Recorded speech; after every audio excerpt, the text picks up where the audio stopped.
Here's what's coming up on episode 85 of the Big Seance Podcast. Chip Coffey. Finally.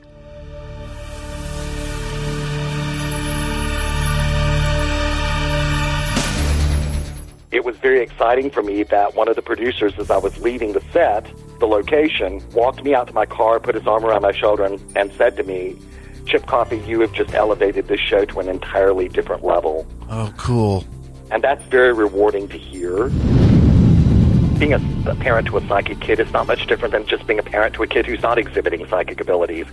You love your child, you listen to your child, you protect your child, you respect your child, you defend your child. And every good parent should do that for their child. And so should every parent of a psychic child or anyone helping to raise a psychic kid. Let them get cold, so to speak. Let their bodies get cold, for God's sake, before you start trying to make direct communication with somebody who's passed away.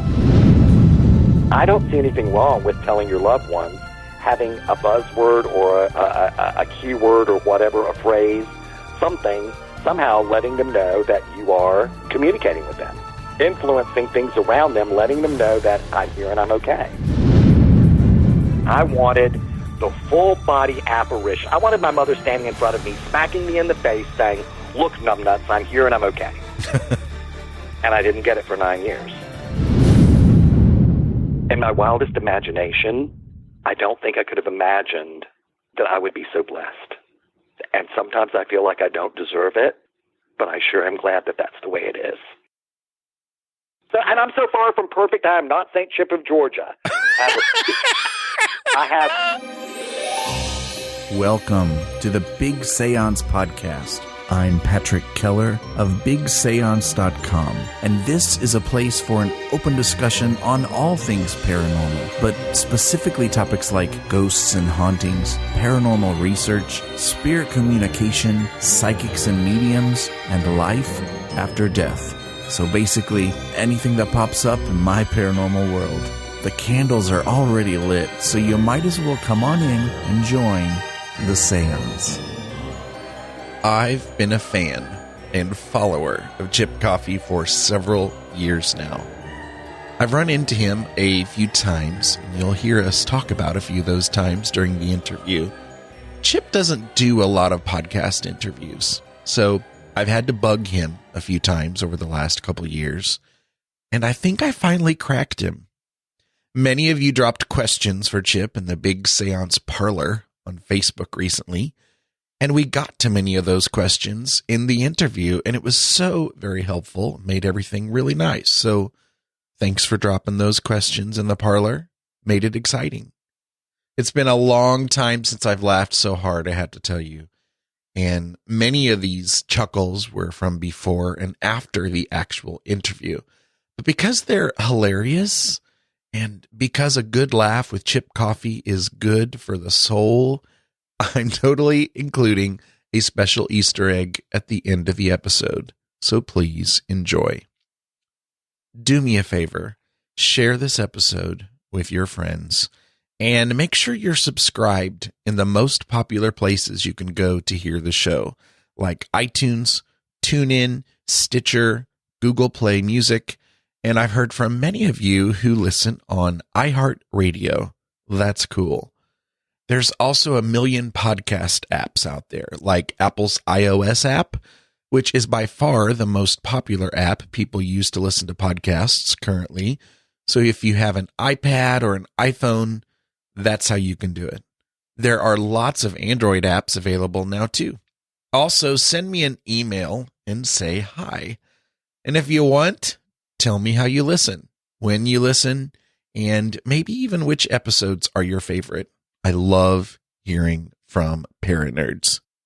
Well, it's a much longer episode this time around, and I'm going to go ahead and include a Spectral edition from Tim Prasil at the end. So pour the beverage of your choice, and let's get started.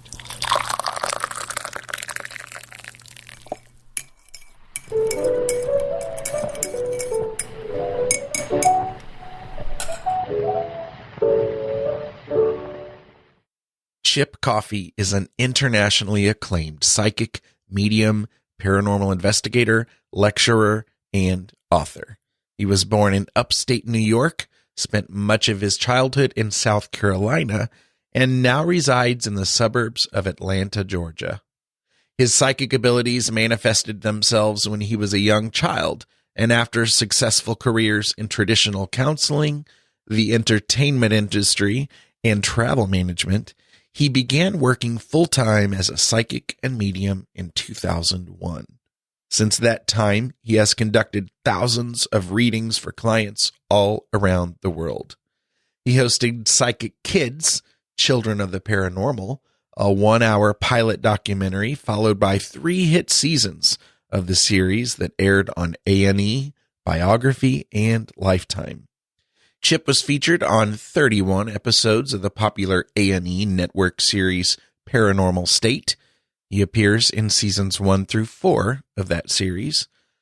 Other TV and radio appearances include The Queen Latifah Show, Drunk History on Comedy Central, Haunted Collector on Sci-Fi, Real Fear 2 on Chiller, Good Morning America, Nightline, America Live with Megyn Kelly on Fox News, Larry King Live, Entertainment Tonight, The Insider, Australia's Channel 9 Today Show, OutQ on Sirius XM, and Coast to Coast AM. Whew. Chip's first book, Growing Up Psychic, was published by Random House. He is also an avid animal rescue advocate and works with groups across the United States to save animals' lives.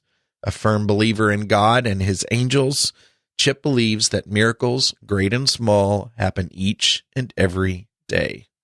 Chip's website is chipcoffey.com. Hey, Chip, do you prefer tea or coffee? I think I prefer Coca-Cola. Can we have some of that? Coca-Cola. All right, so here's some Coca-Cola. I'll put some sound effects in there, pour some Coca-Cola. See, now I can't do my Splenda joke because you're not taking tea or coffee, but I'm not. But that's okay. We'll give you some Coca-Cola. I like Coca-Cola. Welcome to the Big Seance Podcast. It's lovely to be here. Thank you for inviting me to join you. I'm so excited. So I've met you a few times. The first time was here in St. Louis in 2013. Oh, wow. And then I had an awesome weekend at the Belvoir Winery in Liberty, Missouri, where you've been several times. I have. And you were there that I think it was that next year maybe. And I have a funny story I had to tell about that. There was a demonologist there doing a presentation, and we won't name names, but I just wasn't into that. So I decided to roam around and take some pictures around Belvoir until it was time for your appearance. And I came back a little early and was waiting out in the hall about the same time that you arrived, and you were in the hall as well. And, you'd only met me once, and we'd interacted a bit online, but there was no reason for you to recognize me or anything. And you hugged me and said some nice things and asked how I was. And so then we went back to waiting. And by the way, I remember the demonologist guy was playing audio from different exorcisms. And Jesus, it just sounded so horrendous. And it was so loud and creepy and awkward. And so, we were trying hard not to crack up. But I pulled my phone out and I tweeted something really quick. I said, Chip Coffey is so sweet and fabulous. And not 2 seconds after I tweeted it, you looked over at me and you said, so are you. And I almost peed my pants. I couldn't believe it. And then the timing was perfect because the demonologist wrapped up. And as you left the hall and you were entering the big room, you said, and speaking of demons, next up is Chip Coffey. Yep, there you go. And that was my Elvis moment. That was awesome. Hanging with Chip Coffey. And, it's anytime you have an opportunity to be nice to someone or treat someone well, I think we should grab onto that opportunity. And, I did know who you were, absolutely. And I had admired some of the things that I'd seen that you'd posted online. And, it was my pleasure to be able to see you again. It was my pleasure to be able to spend some time with you, or no matter how much time. It's the quality of the time rather than the quantity of the time, I believe. And, it was just nice. And you had made an impression on me. So, naturally I'm going to remember that, and I'm going to respond to that. Well, I want you to know how much I appreciate it. And you must be good with faces. Are you good with faces? I'm great with faces, horrible with names. And as I get older, and I'm certainly not an ingenue anymore. So, the brain's getting old.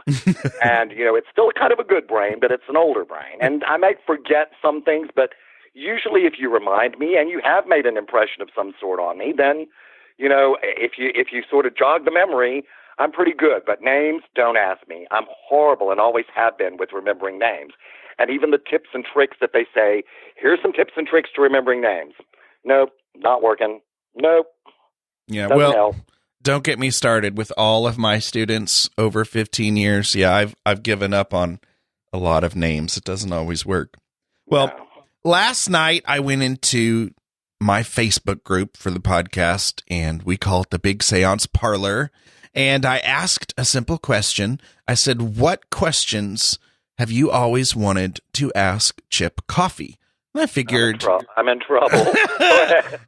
well, I figured I would, get a few takers, and it was kind of late, and I figured I'd have a few people, but oh dear God, you have some fans in the Big Seance Parlor. Everyone was racing to comment and doing it at the same time.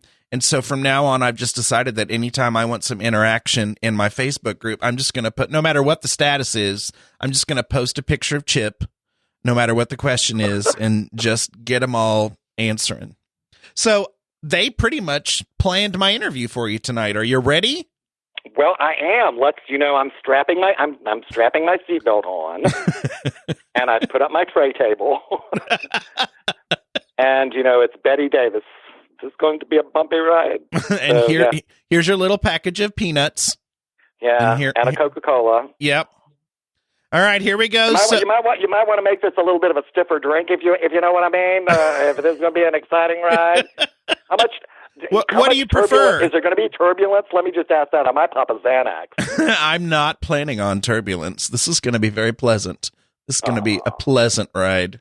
I love this. So Jennifer wants to know, and this is a really good one for the start. When did you first know about your gift, and were you a child when you found out? And if you have any memorable experiences from back then.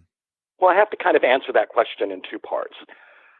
I think everyone has some sort of psychic ability, intuitive ability, sensitivity, whatever word you want to use. I think that some people are very psychic, some people are a little psychic, and some people are about as psychic as a rock. But I think it's this sixth sense, if you will, that we all have. I came from a family that was kind of steeped in the supernatural and the paranormal. There were a lot of different stories before I was born, and some people with unique abilities. My great-grandmother, my maternal great-grandmother, was a Native American medicine woman. And my mom had some unique abilities of her own, and some cousins and other relatives also have had abilities, mostly on my mom's side of the family. I don't know my dad's side of the family as well as I know my mom's side of the family. But they were not overly surprised when I started to exhibit some abilities as a toddler. And the way that I'm told that it started was I'd be playing around, and then I'd stop what I was doing and look up at the phone, and shortly after that, the phone would ring. And it progressed after that to the fact that when I became verbal, although my mom says I was verbal straight out of the womb, I would stop what I was doing, look at the phone, and say a name. And shortly thereafter, that person would call on the phone. And, that's the way it kind of started. It was simple precognitive things. And then it progressed a bit as I got older, that I knew things about people and places and things. And then when I was 10 years old, our house in South Carolina where we were living burned down, and we moved to New York, back to New York where I was born. And we moved into a house that had a very interesting history. And as it turned out, this house was also very haunted. And I lived there for 4 years. There are a lot of stories associated with that. But I continued just to kind of know things about people, places, and things, psychic stuff. Not stuff that I would call really mediumship or interacting directly with the dead, but, just psychic stuff. And then that just sort of was the way it was for a lot of years until I was in my late 40s. And one day I was talking with a coworker of mine. I was working in the travel industry and was talking with a coworker of mine, and a voice started talking to me in my head, a distinctively male voice, telling me things to tell this woman that I was talking to. And as it turned out, long story short, we determined that the person speaking to me inside my head was her deceased brother who had died as a teenager in a car wreck. And he gave us a lot of very valid information that she confirmed. And that sort of flung the door wide open to dead people communicating with me. And I'm one of those very fortunate people. Some people get information from the spirit realm or from their spirit guides or whatever. Some people can get it sporadically. It's almost like they don't ask for it, but it just comes to them spontaneously. Mm-hmm. And some people are able to call it up. They can do it at will. They can focus in and they'll get responses. And some people are able to do both. I'm one of those people that it happens both ways with me. I get things occasionally spontaneously, and I'm able to call it up as well. So not until my late 40s did I begin communicating with the dead. And it was something I think I wouldn't have handled well if I was younger. It came at the right time. When the student is ready, the teacher will come, or the gift is given when you're ready to receive it. So that, in a nutshell, longer story than I thought it would be, but that's kind of the way it all happened with me. And are your gifts still developing, or do you work on developing your gifts? I think they're always developing. You never know. People ask me, how can I develop things? And there isn't really one prescriptive method, but I think that, just as I said, I think we get what we're supposed to have when we're ready to receive it, when we're ready to handle it, or whatever. And some people even get gifts that they think they can't handle. And the deal is really this: stop making a big deal out of it. Just accept it for what it is. A lot of people really say they have trouble controlling it. And again, not one prescriptive method for how to control it. As with many things in the paranormal arena, you've got to try everything till something works. Mm-hmm. And so not long after you really accepted and jumped into this gift, you had the first season of Paranormal State happen, correct? How exciting was that first season and being involved in that? Well, actually, I started doing readings professionally in late 2001. And, it wasn't kind of an overnight thing that happened, because I didn't do my first episode of Paranormal State until 2007. Oh, okay. So it was a few years after I started my career as a professional psychic and medium that this occurred. But it was very exciting. I mean, it happened, it sort of came out of nowhere, and it progressed very quickly. And, I went and did my first episode, and it was very exciting to be a part of, and I didn't know what was going to come beyond that. And it was very exciting for me that one of the producers, as I was leaving the set, the location, walked me out to my car, put his arm around my shoulder, and said to me, "Chip Coffey, you have just elevated this show to an entirely different level." Oh, cool. And that's very rewarding to hear. They were taping their 9th episode of the show, so they were well into production, almost halfway through their first episodes that they had been greenlit for. So to have him say that to me was exciting, and I didn't know if I was ever going to get called back, if I was going to kind of be a one-hit wonder or whatever. But they called me back for multiple episodes, I think 31 or 32 episodes of the show, and I feel very blessed and very fortunate to have been a part of that experience. And then, I'm sure that helped lead to what I think is one of the greatest paranormal shows we've had that I think a lot of people still miss, and that is Psychic Kids. Such a cool show. I hear that a lot. That's one of the most asked questions. I have kind of a list of frequently asked questions that I get, and that is one of the most asked questions. Is the show coming back? Or people will say that how much they admired the show or loved the show, how much it changed things for them or their families.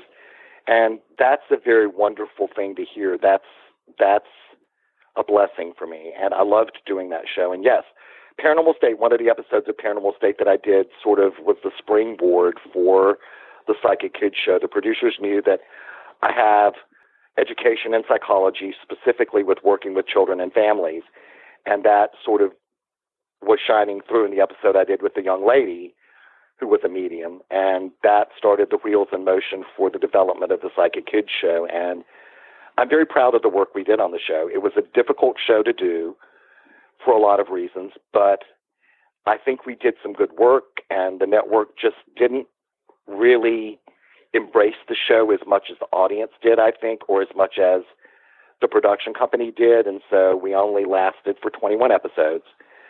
But constantly, people are asking, is it coming back? Is there going to be more? And saying how much they love that show. John Lillies asks, how do you keep yourself grounded and focused? That's a good question. I know my limitations, and I listen to my body, and I listen to my mind, and I try not to overextend or overstress myself. A lot of people don't realize that I do telephone readings, and I absolutely do telephone readings. I've done them for, 15 years. I do all of my private readings by telephone rather than in person, and people tend to think of me just as an investigative psychic or medium, and that's not true. I only do 4 readings a day. I only take 4 clients a day, sometimes only 1 or 2. And I do that because I want to bring the best of myself to each individual client and not wear myself out doing too many readings in a day. I love my afternoon naps. Love it. I love to be refreshed. I just have learned to pace myself and my limitations and what I can and cannot do. And with regard to spirituality, I pray a lot. I don't meditate. I can't classically meditate because I can't slow my brain down. But I spend time just in what I call quiet reflection. I just chill out. And that's kind of the crux of how I do things. I try to remain faithful to my belief system and to know my body and my mind enough to know when I need to slow down the pace a bit and recharge the batteries. I totally get that, man, because I am a person who I don't do being stressed out. I don't do that well. I don't like it either. Yeah. Patrick, I don't like it either at all. No. So Lana Carbon asks, when a medium needs a medium, who do you go to, or do you just handle it yourself? I sigh. I don't have a lot of readings. Mm-hmm. And, probably the reason is I like watching my life unfold as it may. I don't have anybody in spirit that I constantly want to communicate with, even though I have this ability, and I have a lot of dead friends and relatives. I'm not constantly trying to dial them up. I figure they're dead for a reason. They moved on. They are over wherever they're at, doing their own thing, and I'm here finishing out my life with what I hopefully had planned and not letting my ego and free will get in the way, hopefully filling my soul's purpose here in the third dimension. So I don't often feel the need to try to have any sort of a reading or anything like that. I respect people that do want that information, and that's valid, but I'm not one of those people that regularly feels the need to have any outward guidance or information provided by another individual. I sort of handle that on my own. I've sort of learned to make it on my own with regard to that. Of course, I have friends that I'll ask their opinions and they're sounding boards for me if I've got something I need to think through. But as far as getting readings, I cannot even begin to tell you the last time I had a reading. You've said that Echo Bodine is a friend or is a mentor maybe of yours, correct? I love Echo Bodine. Yeah. Echo and I met several years ago. I mean, it's probably been 7 or 8 years ago, and she to me is a goddess. She's amazing. She's so connected and such a sweetheart of a woman. And we don't talk regularly, and we don't see each other regularly, but I know that there's a mutual affection. She makes some wicked cookies that she's made for me before. I mean, she's that lovely. And, she's written a couple of wonderful books, several wonderful books, and I recommend them highly. But I do have a great deal of affection and respect for Echo Bodine. Absolutely. So, Amy, and I have to apologize to Amy. I'm not even sure if I'm pronouncing her name correctly. I asked her today, but I haven't heard from her. But Amy wants to know, Have you ever come across a person who was in deep spiritual trouble personally or with a haunted home that they lived in, but they had no clue? And if so, how do you handle that? I don't know that I really understand the question. So maybe you sense that there is some serious stuff going on in a home, or maybe, I don't know if you would call it an attachment, or a person just has some serious drama going on, maybe with the haunting. Maybe that's what she means. I'm not sure. I mean, if she's asking if I've ever just, quote unquote, randomly gone into a place and sensed something that the people weren't aware of, then absolutely. I mean, I've done that a number of times. I recently did it on, interestingly enough, Amy Bruni and Adam Berry's new show, which is a wonderful show called Kindred Spirits. They brought me in on a case, and they thought that the haunting was one thing, and I threw a curveball and brought in a whole new dynamic that they found out information and verified for another spirit that was actually haunting the location. So I'm able to sometimes bring up information that wasn't known previously about what's going on in an environment. But, I can't remember a time that I've ever just randomly gone into a location and told the folks who own the property that something was going on that they didn't know about, especially if it was a negative something. Usually if you've got something negative going on in an environment, the people bring you in rather than it happening that you just happen to show up and pick up on something. Because negative stuff, which is fairly rare, most of the time you've got mom and pop garden variety spirits haunting a location that are benevolent or benign. But if you've got something that's malicious or malevolent, it tends to be noisy and interruptive. Dear neighbor, the boogeyman is in your house. Yeah. Hashtag run. So Cherie had a good question. I thought was good. Have you ever hit the frustration point where you stop and think, why am I doing this?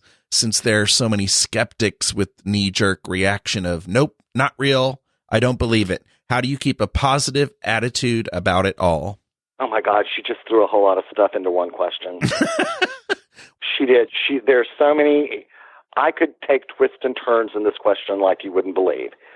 Yes, like anybody else, I can get frustrated. There are days when I love my work and I'm so grateful, and there are days when I'm like, I just don't feel it. I just don't. I'm like anybody else. I'm a human being, and there are days when I just don't want to do this. I don't want to deal with people. No offense to anybody, but I want to go watch reruns of Law and Order SVU on television. I lay on my couch with my dogs. That being said, there are many other days when I look at my life and think how perfect it is and how I couldn't have dreamed that it could be as good as it is. Talking about skeptics, sometimes I feel the word skeptic is a misnomer with some of the people that I've come into contact with that use that term.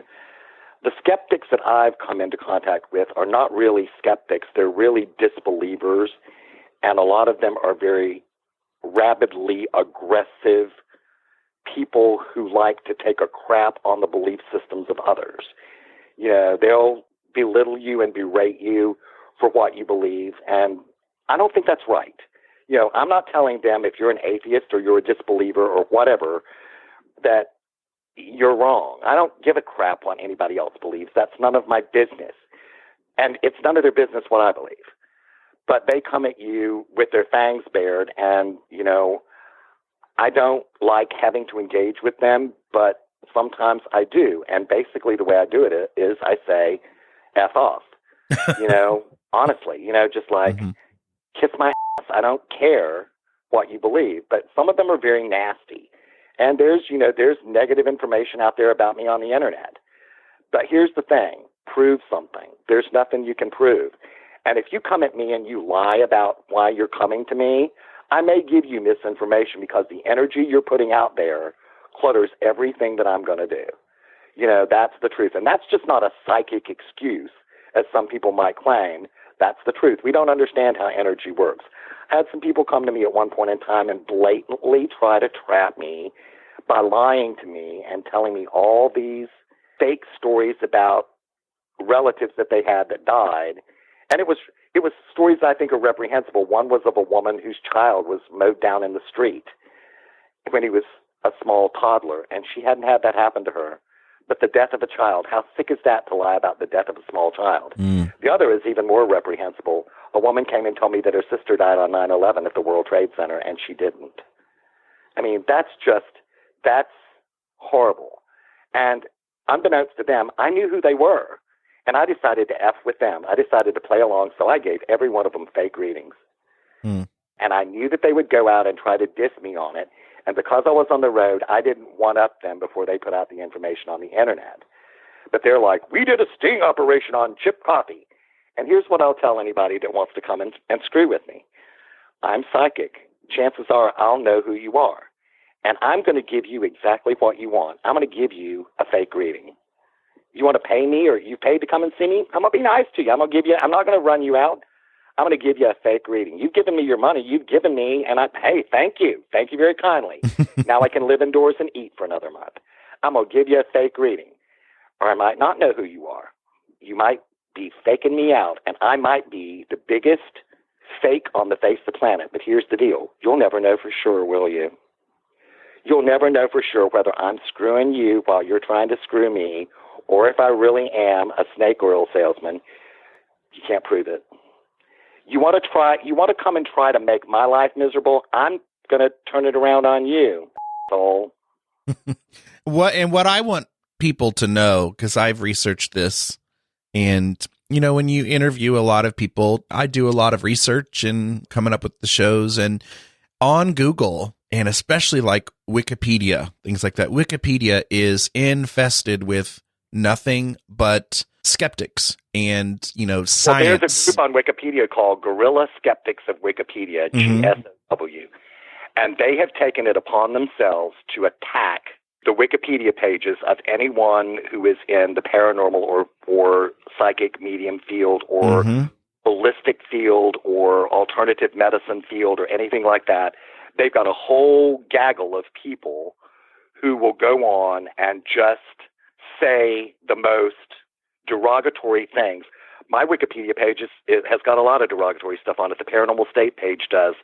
Tyler Henry, who is the Hollywood medium that has a show on television, the young man, called me in tears one day asking me what he could do about the fact that his page had just been overrun with nasty comments from this group.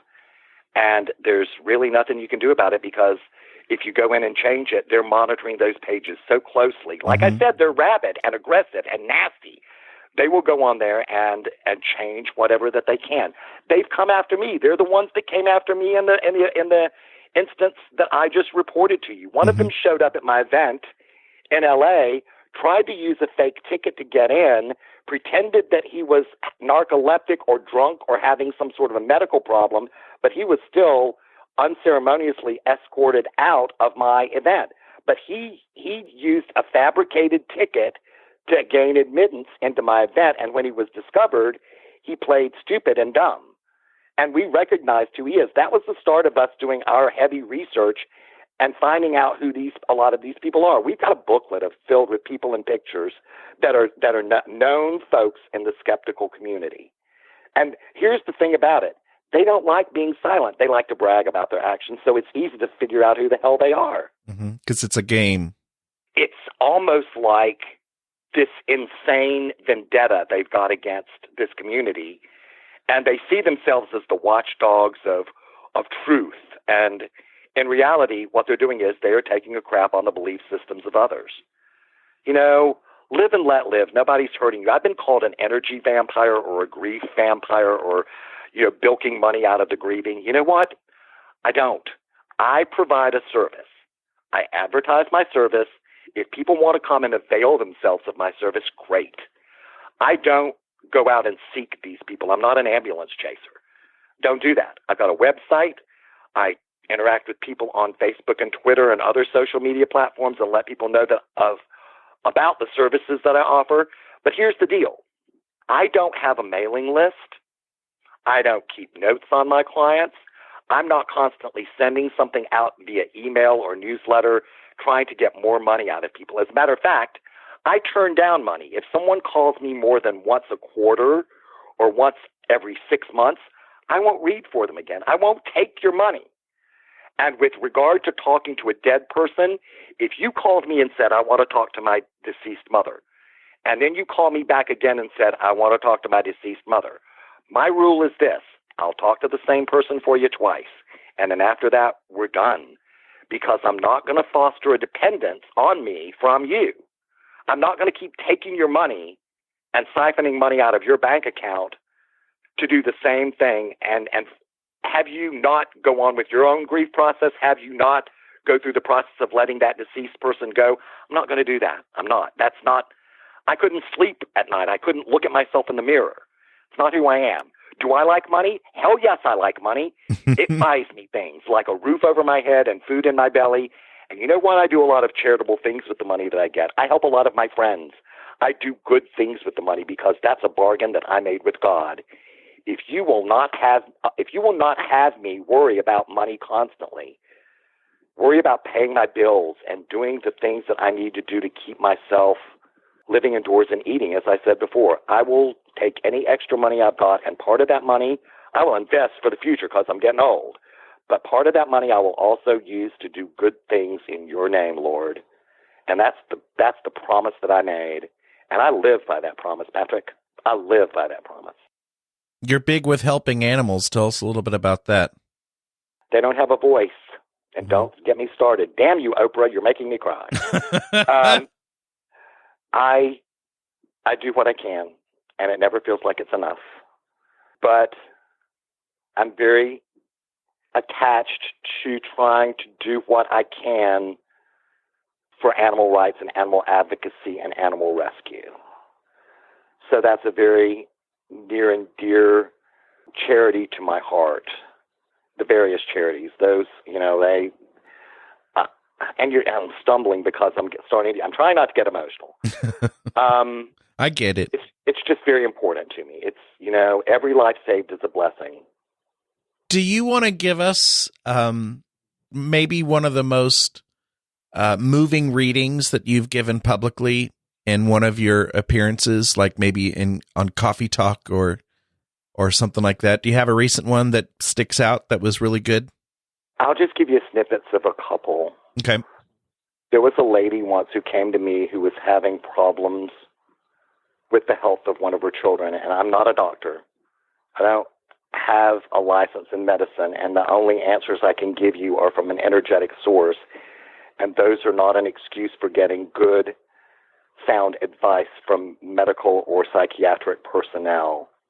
Listen to a doctor and not to a psychic. Listen to what the psychic says and check it out with your doctor, but don't base your medical decisions on what a psychic says.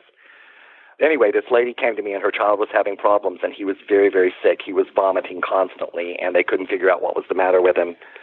And he had seen multiple doctors, and he was not stopping throwing up, and they couldn't figure out what was wrong with him. And he had gone to the point where he'd lost so much weight that they were anticipating that they were going to have to insert a feeding tube. And the only thing I picked up from this woman was there was something in this child's throat. Something in his throat. And she's like, no, it's his abdomen. And I'm like, I'm picking up his throat. I'm picking up his throat. I don't know what it is with his throat. And I said, but it's something with his throat. And I said, but it's going to get better. I promise you it's going to get better. So I see her again not long thereafter at another event. And she tells me, I have a story to share with you. Not long after I saw you, the little boy had developed a problem with his throat. And he went to the doctor, and they said, oh my God, he needs to have his tonsils and his adenoids removed immediately. They are just so inflamed and infected. We got to get him to surgery like now. And she remembered what I'd said, and she said to the doctor, is it possible that there's anything that could be connected with this and the problems he's having with his stomach?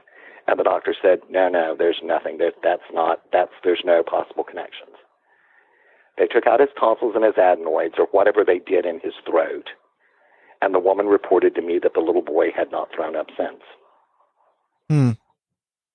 How that's connected, I don't know. I'm not a doctor. I don't know, and I don't know if it was. But she said I never would have connected those dots or had the faith to believe that this could remedy something unless you'd told me what you had said. I've had people tell me that they were considering taking their own lives, and after talking with me, they elected not to do so. I've had a couple of people tell me that in talking with me after the death of their loved ones, and I told them to re-find their faith. It's okay to yell at God for taking their loved one away from them, but then find their way back to God. And they did that, and they thanked me for giving them that advice and renewing their faith and their belief in God and their relationships with God. So those sort of things are very rewarding when I get feedback from people to tell me that the words that I've been fortunate enough to deliver to them that have been inspired from Spirit through me, that those words have had an impact and a positive effect. And that's very rewarding, Patrick. So I'm guessing hearing back from your clients or people you've read for with validation is probably very important to you, valuable. It doesn't happen that often, surprisingly, or maybe not surprisingly, but I don't get a lot of feedback. My clients don't often have the opportunity to give me feedback, sometimes, but not regularly. But when I do, it's very rewarding. It's nice to know. And again, all glory goes to God. This is a gift from God. So I'm the channel. I'm providing information. Lots of times I don't even realize what's coming out of my mouth. I just say it. I just kind of turn my brain on autopilot, so to speak, and just start talking. Your book, Growing Up Psychic, I loved that. I remember I blogged about it after I read that, and as an educator of young people, it really touched me. And I just want to know, when a young person in your life discovers that they seem to have a psychic or mediumistic kind of gift, what should parents do? Tell them to keep it in the closet, or do they encourage it, or does it kind of depend on what the situation is? It really depends on what the situation is. I think what I tell almost every parent, is don't make a big deal out of it. Being a parent to a psychic kid is not much different than just being a parent to a kid who's not exhibiting psychic abilities. You love your child, you listen to your child, you protect your child, you respect your child, you defend your child. And every good parent should do that for their child. And so should every parent of a psychic child or anyone helping to raise a psychic kid. Just don't make a big deal out of it. Let the child evolve as the child normally would evolve. Calm their fears, help them through the process, and don't be a psychic stage mom or dad. Let them just evolve at their own pace. And that's the advice I would give anybody. Rodney asks a question that I'm only assuming maybe it's from some experience.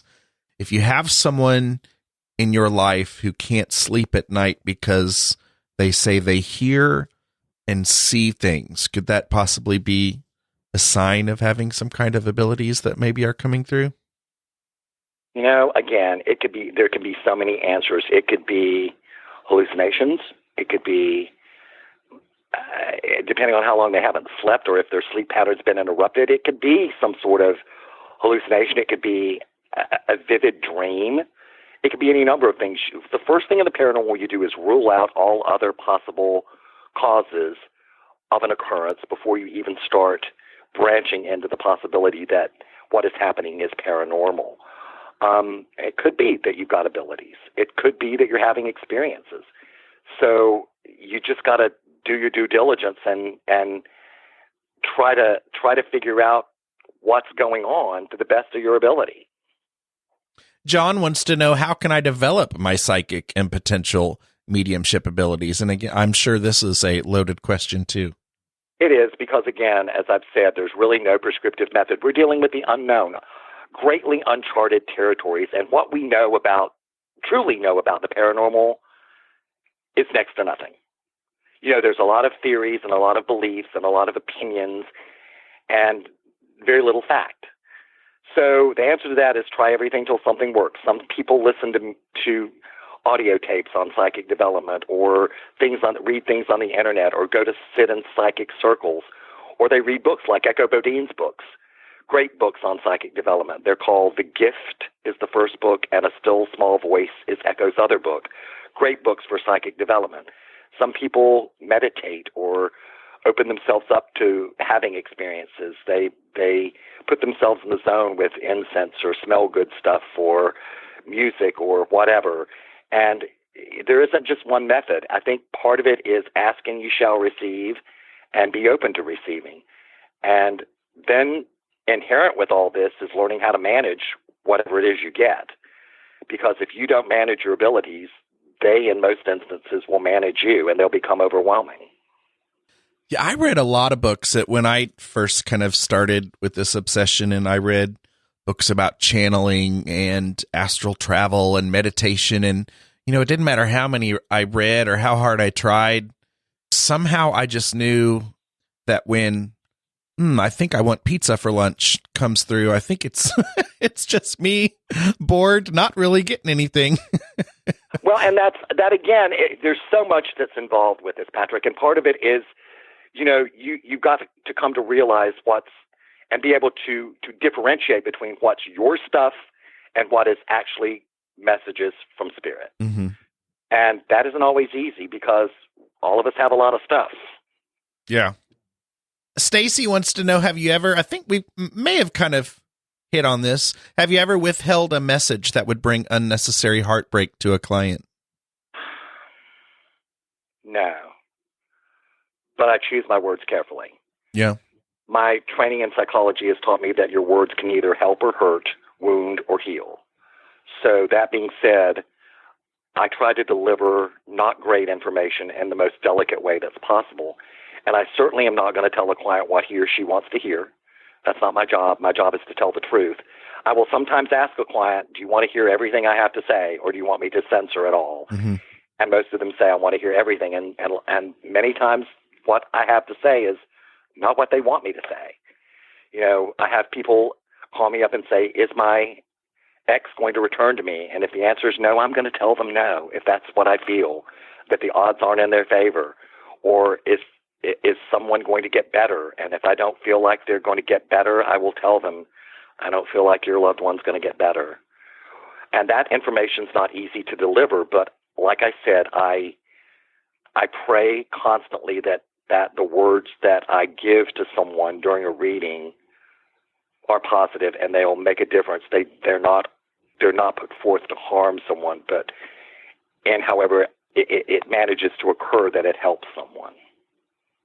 And it sounds to me like, just from what you've said earlier, you're going to always want people to live their own life and kind of, you know, just go with the flow anyway and not really, you know, completely change their life based on everything from a reading, wouldn't you say? That's why on my website it says, I take no accountability or responsibility for whatever you do with the reading that I give. I give you what I pick up. What you do with it beyond that is up to you. You know, I hope that you will use it to your advantage, or that it helps you, or is done for the higher good, however you want to put that. But when I first started this, I used to think, oh my God, I wonder what they're going to do with this, and I feel so responsible for this, and blah, blah, blah. And then I quickly learned from my spirit partners that all you are is the messenger. That's all you are. Mm. You deliver the message, and then your job is done. You're not paid by your clients to lead their lives for them or to have any accountability for how they lead their lives themselves. They call you for good, sound guidance and practical advice from spirit on conscious, effective living, or to talk to their dead relatives, one or the other. And that's your job. That's all it is. You know, what anyone takes, whatever the takeaway is from that person, by that person, that's none of your business. Mm-hmm. So today, the day we're recording this, the lovely Mary Tyler Moore just died. And the question that Jamie has is, do you ever have celebrities come through? I do. Mm-hmm. I have. A number of times. Several years ago, I wrote an article about the murder of John Lennon and about the man who actually murdered him, and brought forth some shocking, startling, little-known information about that whole process. Hmm. And for months thereafter, John Lennon would pop up regularly in my life. It was kind of weird. Wow. The name of my article, here's an example. The name of my article was With a Little Help from My Friends. And for weeks after that article was published, I would get in my car and turn on the radio, and that song would be playing at some point in time when I was riding in my car. Shut up. Oh, no. It would happen, and it was like, all right, this is weird. And I know the Beatles are very wildly popular even still. I mean, they're iconic. And I know that there's images of them everywhere, but everywhere that I would go, and this is all over the country, at some point in time, in airports, I would see photographs or artistic renderings of things associated with the Beatles and John Lennon, or I would see the Beatles on T-shirts, or the Beatles were everywhere. And it was crazy. I mean, and, you know, maybe I was sensitized to it. No doubt about it. I was probably sensitized to it, and I was kind of looking for it. And I might not have noticed had I not been sensitized, but it happened all the time. Marilyn Monroe, I've chatted briefly with Marilyn Monroe. I've chatted briefly with Jimi Hendrix. Oh, just Jimi Hendrix. No big deal. Jim Morrison. Wow. Trying to think of who else. Frank Sinatra Jr., not Sr. Now, you know, but people, here's an example. There was a tragic, within the paranormal community, there was a tragic murder-suicide that occurred a couple of years ago, where someone prominent, and we won't go into names, but a couple was involved in a murder-suicide.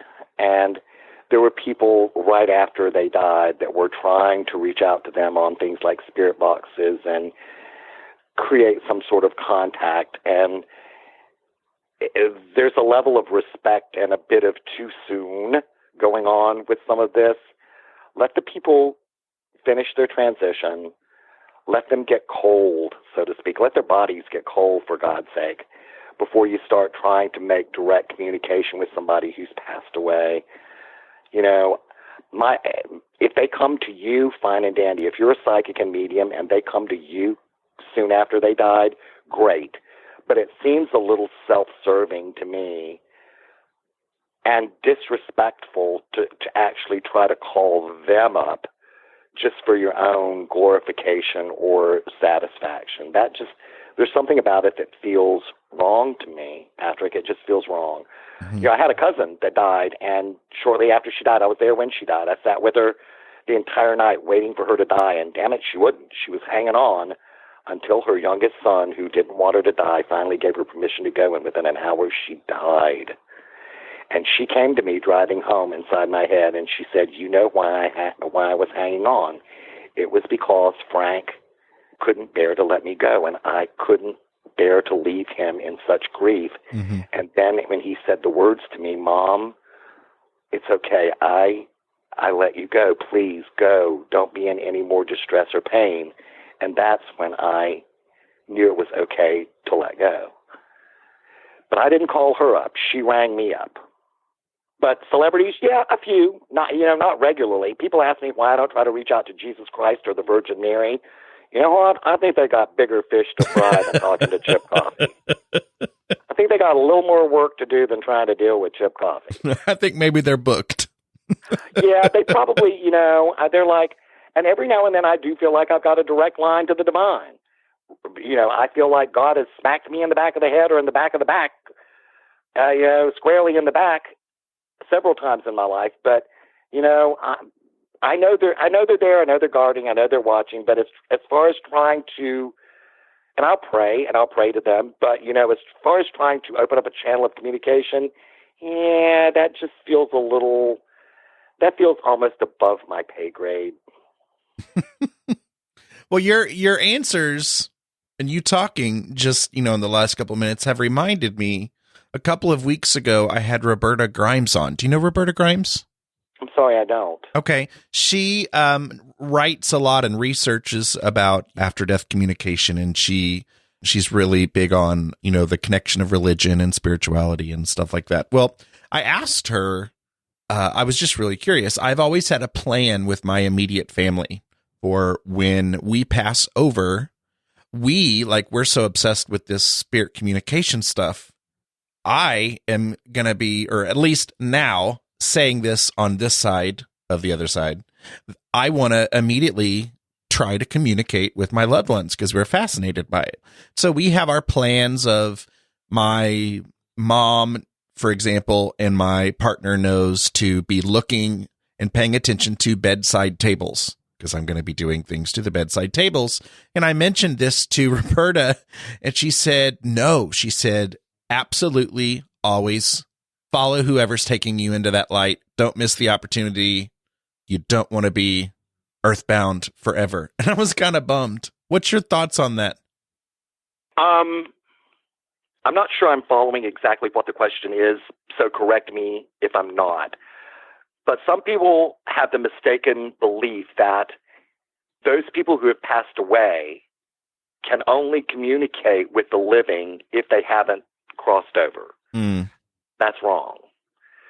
You know, that's what I call a ghost. If you haven't, for whatever reason, crossed over, and there are a variety of reasons, but if you haven't elected to finish your transition, that's a ghost. If you have elected to finish your transition, you've gone to the light, you've crossed over, whatever term you want to use, then you can absolutely come back and visit folks here in the third dimension. So following someone to the light, that's great. I think you should. When you're ready to do so, follow that person, go across, finish the transition, however you want to word that, and then you can always check back in from the spirit world, check in on the people that are still alive. So I don't see anything wrong with telling your loved ones, having a buzzword or a keyword or whatever, a phrase, something, somehow letting them know that you are communicating with them, influencing things around them, letting them know that I'm here and I'm okay. I have clients all the time that their loved ones will tell them things that happened in their lives after they pass, after the loved one that I'm communicating with passed. You know, lots of times I'll tell someone, well, they're asking me what's going on with your tooth, what happened with your tooth. And they'll go, well, last week I had to have a root canal. And I think that that's indicative of the fact that a loved one has checked in with you at the time that you were going through the root canal process. Or why are you having trouble with, you know, something like your refrigerator? Your refrigerator sounds really funny. And they're like, well, my refrigerator is making a weird noise right now. And that kind of indicates to me that they're just checking in on random mundane things that are going on in your life when they happen to be checking in. And that's validation. It is validation. The other one that I thought was so funny was, you were bitching about cleaning up dog poop. And she goes, right before I got on the phone and I was ready to sit down to take your phone call, I found a pile of dog poop in the hallway. And I fussed at my dog for not asking me to go out. I cleaned up the dog poop, washed my hands, sat down to take your call. So I'm like, okay, there you have it. Hopefully that's exactly what it means, but they'll bring up the most random things. So yes, our loved ones, they don't have to be earthbound or nomadic, wandering, uncrossed over spirits to be able to communicate with us. They can have finished their transition and still be able to chit-chat with us or interact with us. And in a way, that's exactly what Roberta ended up telling me. She said, crossover first, come back to visit later. That's what she said. Well, I've heard that there are those people that don't cross over until they hang around to make sure that after they've died, to make sure their loved ones are okay, that everything is all right. Some of them even go to their own funerals or burials or memorial services or whatever, and then they finish their transition. Interestingly enough, the woman that I told you about before that talked to me in my head and said I didn't die until my son gave me permission to go or gave me his okay to go, his blessing to die. I was at her funeral sitting with one of her sisters, and this is kind of sadly funny, if that makes any sense. But her sister said to me, she goes, you're going to sit at the back of this chapel with me because if I have to make a quick escape out of here, if I get emotional and have to make a quick escape, you're going with me. And I'm like, okay, I'm good with that. So we were sitting in the back row, and at the same time, the doorway to the chapel was over to our left. And so we had a direct path to make an exit if we needed to. But at the same time, my cousin, whose name is Jimmy being a female name, not unusual, but they wanted a boy, didn't have one. So the dad's name was James, and they named her Jimmy with an I-E, J-I-M-M-I-E. Good there stuff. You go. Yeah. So Jimmy and I were sitting in the back row, just the two of us, and at the exact same moment, we glanced over to the left toward the door, and I said, what'd you see? And she goes, I don't know, but I think I'm crazy. And I said, well, I know that, but but you're in this family, girl. You're crazy. You're cray-cray. And she said, you tell me. And I said, well, I thought I saw Jo, which is her sister, Betty Jo. I thought I saw Jo standing on that side of the room, kind of walking toward the front. She goes, damn it, so did I, exactly. So at the same time, we both thought we saw her recently deceased sister on the opposite side of the room. And Jimmy is one of those relatives that sometimes will get psychic stuff, particularly about our children or grandchildren. So, you know, we both had that experience of Betty Jo, who had died probably 3 or 4 days prior, max before this, maybe even 2 or 3 days at the funeral service. And she was actually laying in the casket up in front of us. She's just checking things out, making sure she was there. Yeah, going smoothly. She was checking out what was going on, making sure that people were okay, curious or whatever about the process that was going on. But she was there, no doubt about it. I mean, Jimmy, my cousin, her sister, and I, you know, we both saw it. There was no denying that we both said we saw the same damn thing. And, you know, as weird as it is, Patrick, that I do what I do, we used the word earlier, grounded person. I love my life in the third dimension. I'm not one of those people that takes regular flights of fancy. I don't buy things hook, line, and sinker. I don't try to sell snake oil. Believe it or not, I don't give a shit. I don't. Mm-hmm. And the reality of it is this. For somebody who is not this person who spends 90% of my life in the woo-woo, because I don't. I live my life. I very rarely, unless I'm working or I'm studying or I'm curious about something, I don't pay attention to the spiritual stuff. If it comes to me unbidden, unless I'm working. So when things happen to me unbidden, I'm just kind of like, okay, I know I went out there fishing for this.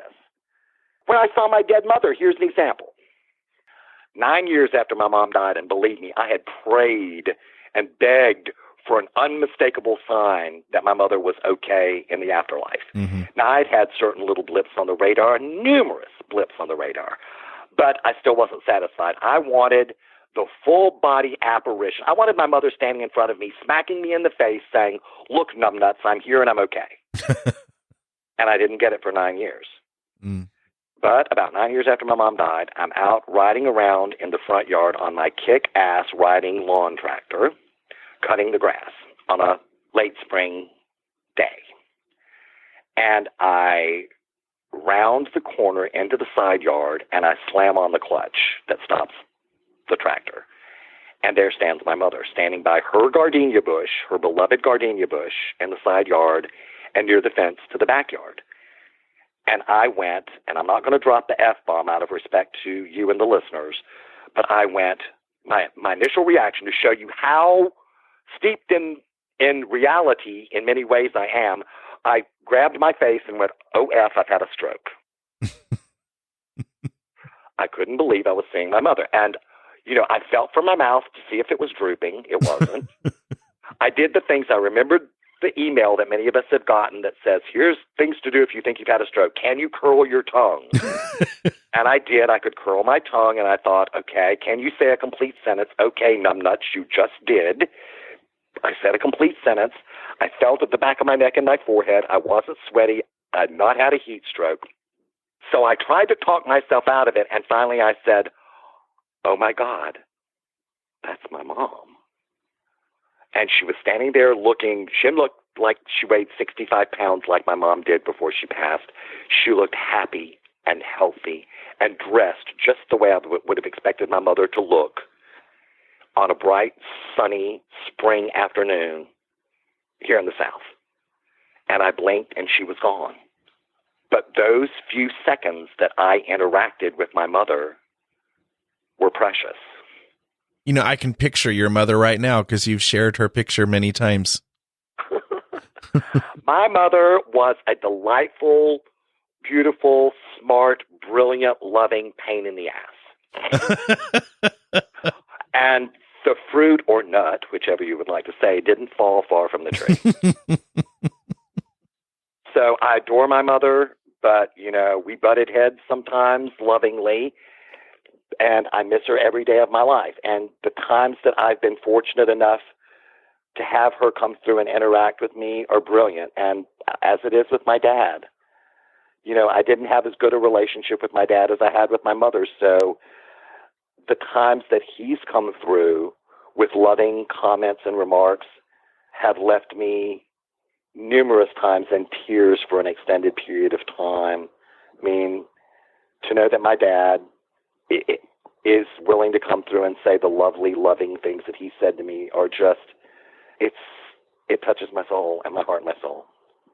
Years ago, I said that like it was 20 years ago. A couple of years ago, I actually contacted you because, you know, after you interview so many psychics and mediums, I was trying to freshen things up, and I wanted to know from you, what can I ask a medium or a psychic that it's going to not be the question that they get every single day.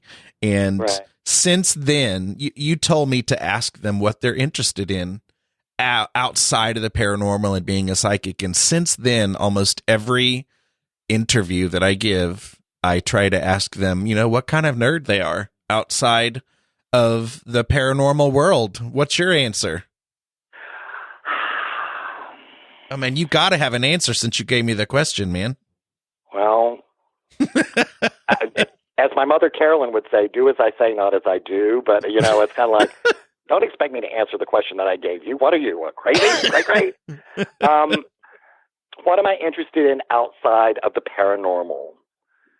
I'm curious about so many things.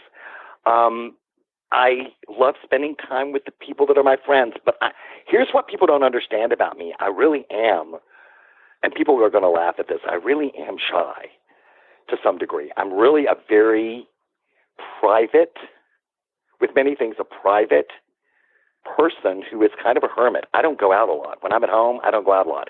I have a 2010 vehicle sitting in my yard that doesn't get driven. It has like 17,500 miles on the 2010 car. 17,000, less than 18,000. So I don't go anywhere. That's how I roll too, man. I'm a bit of a hermit. I love spending time. My home is my sanctuary. Thank God I've got a cousin who likes going to Costco and Target and Walmart and the grocery store, and he's much more out there and wants to go than I do. Thank God he's here. And living in my house and helping me take care of the dogs and blah, blah, blah. So the answer is, again, I kind of temper myself with what I do. I take naps in the afternoon whenever I can. I do like spending time periodically with my friends, and I have a small but wonderful circle of friends in the Atlanta area that I enjoy spending time with. I enjoy chatting on the phone with them when we're not able to see each other. There's certain TV shows I love to watch. I think that's great. I explore a lot of time on social media interacting with my fans. I spend a lot of time on social media researching things that interest me. You know, things that I might look up interesting things in the paranormal or spiritual realms, or looking at rescue websites or things like that. I have 2 dogs that I love and love spending time with them. But, you know, I don't have this huge interest in something like art or music, or I used to do a lot of theater. Theater was my passion. Theater and acting were my passions. And I used to do that for a while, but I've sort of let that go because my interest sort of waned in it a bit. Mm-hmm. So nothing that I'm hugely passionate about. Now at 62 and a half years old, I just kind of soft pedal life, and whatever comes my way, I just sort of go with the flow. And honestly, I really 99% love my life. And I think I've been to almost every class in the School of Hard Knocks at one point in time in my life. And it is such an immense blessing and joy to be where I'm at today. And I don't take that for granted. I don't. And stop it. You're making me cry again. But I don't take that for granted. I've worked hard to get here, and I've gone through a lot. But I'm so happy to be where I'm at. I think that's a good answer. You passed, man. Thanks. That's acceptable. And I kind of get it. I get it. I'm right there with you with the just wanting to trying to be happy, but also relax and enjoy things? I have so many wonderful people like yourself that are in my life. And I've been fortunate enough, I've had my share of assholes in life too, and you can bleep that if you need to. But, I'm fortunate enough to have some wonderful friends. I'm fortunate enough to know some great people that are acquaintances or colleagues.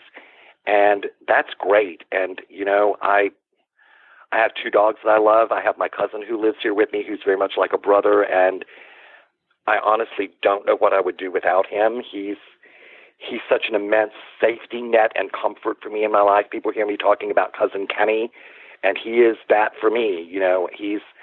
He's equally frustrating because he doesn't close cabinet doors and he doesn't put away tools when he uses them, and he'll fill up a garbage can, but the last step to it is putting a new bag in the garbage can and taking the other bag out to the bin.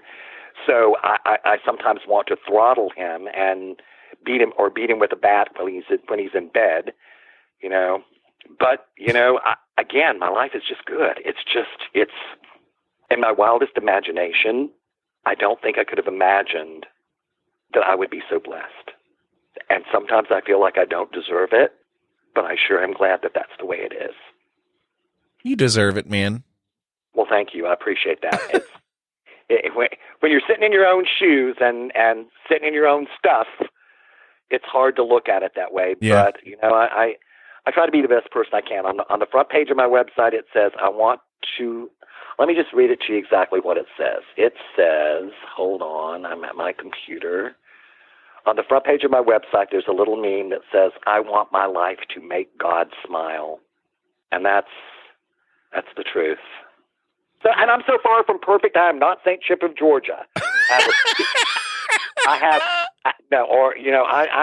going to ascend to heaven in a fiery ball. Well, it's not going to happen. Elijah ain't coming to heaven, girl.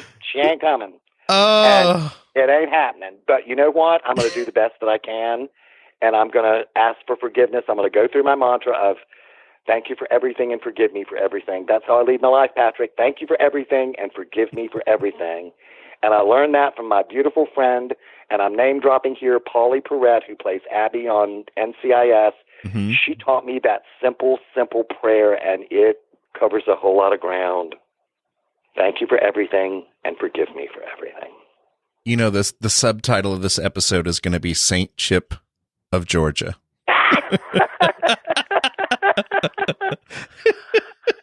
Hey, tell us what's coming up for you. You got your website, chipcoffey.com. I notice you've got a fall tour of Coffee Talk coming up here. We're still trying to figure that out. I haven't done my own dedicated tour in a couple of years because I'm old and I needed a break. Mm-hmm. But I've got a lot of events. If you go on chipcoffey.com, there's a tab that says events and public appearances that you can find out where I'm going to be and when I'm going to be. And there's some events that are still haven't been announced for the event yet, so they're not up there. So there's others that will be added to that page, so bookmark it. Private readings, there's private readings that are happening all the time for me. You can get one on the phone. But here's the little deal. Go on social media and follow me, and the links to that are also on my website. But I'm offering right now a 20% discount on my readings, so that saves you some money. Up until Valentine's Day, I've got a 20% discount. And here's a little intel for people that's not widely known publicly. I'm in the works right now, in talks for a new television project. Oh, that's cool to hear. And, nothing is definitive yet, but I had a couple of good meetings, a couple of good phone meetings, and a couple of meetings in person with some very influential people that could make this happen and knock wood and shake chicken bones and say a lot of prayers that it's gonna come to fruition. I'm really excited about the idea for this new show, and the production company and the network seems excited as well. So I'm hoping that we can, pull it all together. Hopefully I'll know in the next little while, but as with anything in the entertainment field, until the contracts are signed and they tell you that you're going to be working, it ain't real. Well, clearly you have some fans in the Big Seance Parlor who will be crossing their fingers and toes for you. I love them. I'm very grateful to my family and my friends and my fans, particularly my fans, because without them, I don't have a career. And the loyalty that they show to me is very much appreciated. I am immensely grateful. Chip Coffey, you rock. Well, Patrick Keller, you rock. You'll have to say hi to Greta and Cousin Kenny. I will do it. I won't kiss either one of them on the lips because that would just be a little too weird. But I'll tell Greta that you said kitty, kitty, kitty. Awesome. It's an inside joke. Our lips are sealed. We will not tell. It's a good joke, though. And yeah, it is. It's a great joke. And Kenny, by the way, people think that he's my partner. Ooh. I've heard that story many times. Oh my God! People like he's your partner. No. Although now in the South, you could always marry your first cousin, and he is my first cousin. And effective a little while ago, even if he is the same sex, I could marry him. But ooh, that's ugly and negative, and oh no. But I'll shake Kenny's hand for you if he washes his hand first. Awesome, and takes the trash out and puts the bag trash in. Out after taking the trash out. Yeah. For the love of God, the cross I have to bear. Well, it's been wonderful to be here with you, darling. This has been awesome. I have been wanting this forever. I've been waiting for this moment forever. I know, me too. Oh, that was a very something laugh. I don't know what word I'd put in there. Insert your own word. Thank you all for listening to this. I'm kind of crazy, and I love being a little crazy. And as you can tell, I'm going to be honest with whatever I say. And you're wonderful. You asked some very wonderful questions. Your crew, what did you call them again? Yeah. I want to say the word right. Oh, well, we call them my paranerds from the Big Seance Parlor. And there they are. I'm grateful for those wonderful questions that they had to ask, and I send them all a lot of love. And when you're ready to bring me back on, when you've recuperated from this psychotic episode, please have me back on sometime. When everybody gets back from their therapy session, we will try it again. Let's try this one more time. And it's been wonderful to be here, and I appreciate it. Good night, everybody. I love you all. You're listening to the Big Seance Podcast with Patrick Keller. Look for us on iTunes and be sure to check out bigseance.com for more discussion. Welcome to Spectral Edition. I'm Tim Prasil. You probably know the name Arthur Conan Doyle. He created Sherlock Holmes, but he also did a lot of other kinds of writing, including ghost stories. One of his ghost stories is called The Brown Hand. It was published in the Strand magazine in 1899. And very briefly, the story is about a British doctor working in India. That doctor has to amputate the hand of a man, and the man goes along with it, but says, should I die, make sure that I am buried with my hand. Now, for one reason or another, that doesn't happen. So the doctor goes back to England, and he's haunted by the handless man. I can't help but think that maybe that story was inspired not by the article that I have here today, but by articles like it. This was published in the Nebraska Advertiser from Brownville, Nebraska, on June 8th of 1880. The article reads this way.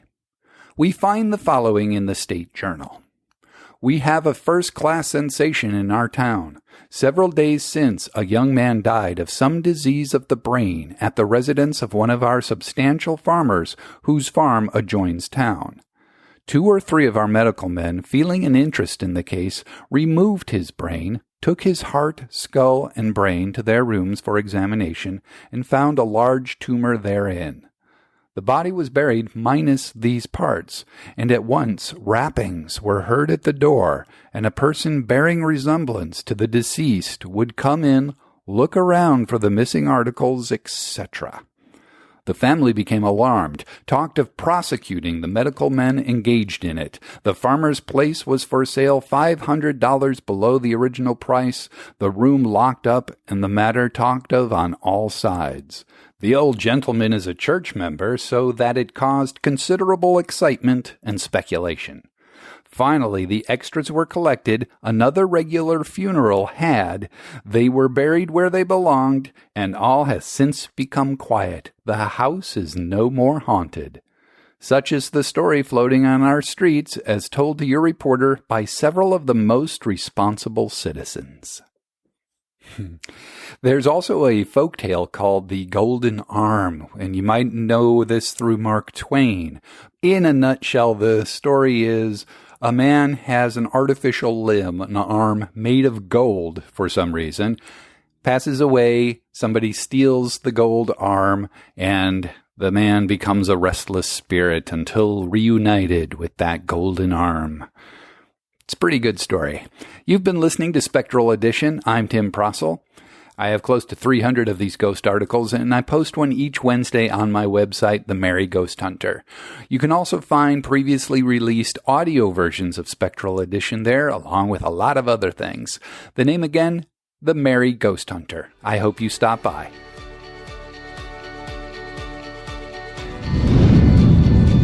For show notes, including links to anything we may have mentioned in this episode, visit bigseance.com. Just click on the Big Seance Podcast logo or find it in the menu. You can also find and subscribe to the show in iTunes, Stitcher, Google Play Music, TuneIn Radio, and iHeartRadio. Do you have any comments or feedback? Go to bigseance.com/feedback to learn how to get your voice in a future show. Or you can call my feedback line, 7755-TELL-ME. That's 775-583-5563. Interested in learning how to promote and share the podcast? Go to bigseance.com/share. Thank you so much for listening. Unfortunately, it's time to blow the candles out, but we'll see you and light them again next time.